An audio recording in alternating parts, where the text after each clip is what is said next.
Halo semuanya, kali ini Noveltex akan mengajak kalian untuk membahas dampak penggunaan transportasi umum terhadap penggunaan bahan bakar. Bagi teman-teman yang tinggal di kota, khususnya di Jakarta, pasti tidak lagi asing dengan gambar ini bukan? Yaps, benar sekali. Kemacetan memang menjadi pemandangan sehari-hari bagi masyarakat perkotaan. Salah satu penyebab kemacetan ini adalah masih banyaknya masyarakat yang lebih memilih untuk menggunakan kendaraan pribadi dibandingkan transportasi umum. Gubernur DKI Jakarta saat ini, yakni Bapak Anies Baswedan menyatakan bahwa selama kita semua masih menggunakan kendaraan pribadi, maka masalah kemacetan akan selalu hadir. Selain menyebabkan kemacetan, hal ini jugalah yang membuat sebuah kota berpolusi. Alhasil, sangat penting bagi masyarakat untuk mengetahui pentingnya penggunaan transportasi umum dibandingkan kendaraan pribadi. Mari kita ambil Jakarta sebagai contoh. Di Jakarta, ada beberapa angkutan umum, seperti angkot, Transjakarta, hingga LRT. Selain mengurangi kemacetan, angkutan umum juga memiliki beberapa kelebihan, di antaranya lebih hemat ongkos, mengurangi kelelahan akibat berkendara, dan mengurangi penggunaan bahan bakar. Gambar ini menunjukkan Air Quality Index di Jakarta pada 11 Februari 2022. Sebagaimana yang terlihat, berdasarkan Air Quality Index, udara di Jakarta pada saat itu dinyatakan tidak sehat, dengan jumlah polutan utamanya PM2,5. Apa sih PM2,5 itu? Jadi, PM2,5 atau Particulate Matter 2.5 merupakan polutan yang berupa partikel tak kasat mata. Nama partikel ini diambil berdasarkan ukurannya yang hanya mencapai 2,5 mikrometer. Salah satu penyumbang PM2,5 terbesar adalah asap mobil, truk, dan kendaraan mobil lainnya. Secara logika, dengan semakin banyaknya orang menggunakan transportasi umum, maka jumlah kendaraan di jalan akan semakin sedikit. Berarti, penggunaan bahan bakar juga semakin sedikit.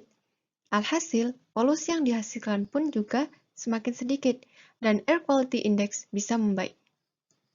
Tapi, benarkah kita bisa selalu bilang bahwa transportasi umum itu bisa mengurangi bahan bakar? Atau ada batas tertentu yang bisa kita pakai untuk menyatakan hal tersebut? Oke, mari kita ambil Transjakarta sebagai transportasi umum dan Mitsubishi Xpander sebagai kendaraan pribadi.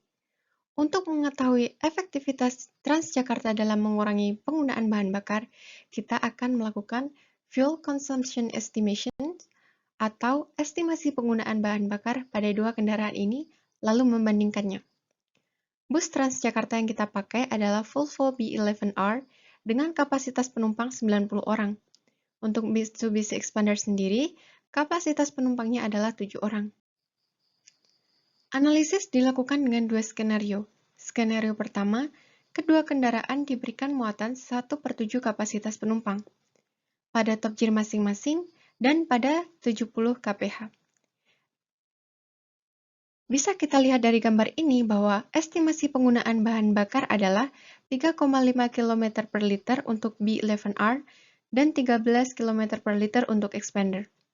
Ini berarti dalam 1 km, tiap penumpang menghabiskan 0,024 liter bahan bakar untuk B11R dan 0,077 liter bahan bakar untuk Xpander. Artinya, dengan jumlah penumpang 12 kali lebih banyak, B11R hanya menghemat 3 kali lipat bahan bakar saja. Analisis kedua dilakukan dengan memberikan muatan penuh pada kedua kendaraan, pada top gear masing-masing, dan pada 65 kph. Berdasarkan grafik ini, estimasi penggunaan bahan bakar Xpander adalah 12 km per liter, sedangkan untuk B11R adalah 3 km per liter. Artinya, per 1 km, satu penumpang menghabiskan 0,012 liter bahan bakar untuk Xpander dan 0,0037 bahan bakar untuk B11R.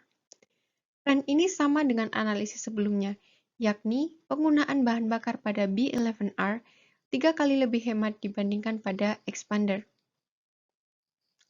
Dari dua analisis tadi, apakah sekarang kita sudah bisa menyimpulkan efektivitas dari Transjakarta dalam mengurangi penggunaan bahan bakar?